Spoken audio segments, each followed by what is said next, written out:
নবী সাল্লাল্লাহু আলাইহি ওয়াসাল্লাম বলেছেন, তোমাদেরকে কি আমি বলে দিব না সবচেয়ে বড় ভিখারিকে? সাহাবীরা বলছেন, ভিখারি তো আমরা মনে করি টাকা পয়সা নাই। নবী বলেছেন, না, টাকা পয়সা আজকে নাই কালকে আসবে, এটা চূড়ান্ত ভিখারি না। চূড়ান্ত ভিখারি হলো যে নামাজ পড়েছে, রোজা রেখেছে, দাড়ি রেখেছে, টুপি রেখেছে, ওয়াজ করেছে, ওয়াজ শুনেছে, কোরআন তেলাওয়াত করেছে, হজ উমরা করেছে, দান সাদাকা করেছে, মানুষের সেবা করেছে, বাট কোন মানুষের অধিকার নষ্ট করেছে, কিয়ামতের দিন সেই পাওনাদাররা সব উপস্থিত হয়ে যাবে।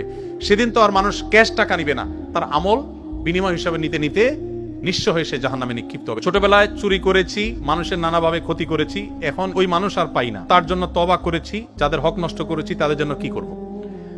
এটা খুব ডেঞ্জারাস একটা বিষয়, যে ছোটবেলায় কারোর হক নষ্ট করেছেন বা বড় হওয়ার পর নষ্ট করেছেন, এরপর তারা খুঁজে পাচ্ছেন না, কি করবেন? তার পক্ষ থেকে যে পরিমাণ ক্ষয়ক্ষতি হয়েছে তারা যদি পাওয়ার কোনো স্কোপ না থাকে, তার পক্ষ থেকে কোনো গরিবকে দান করে দিবেন, ইনশাআল্লাহ আপনি দায়মুক্ত হবেন।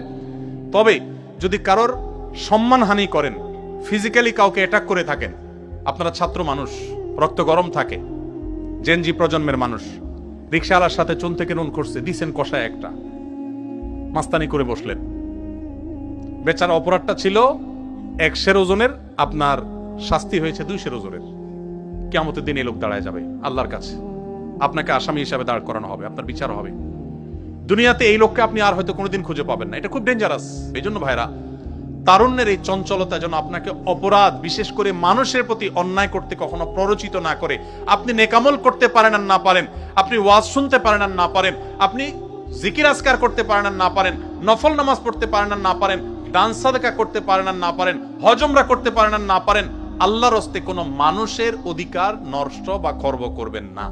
এই চেতনা যদি আপনার ভিতরে ধরে রাখতে পারেন, জান্নাতের পথ ইনশাআল্লাহ সুগম এবং সহজ।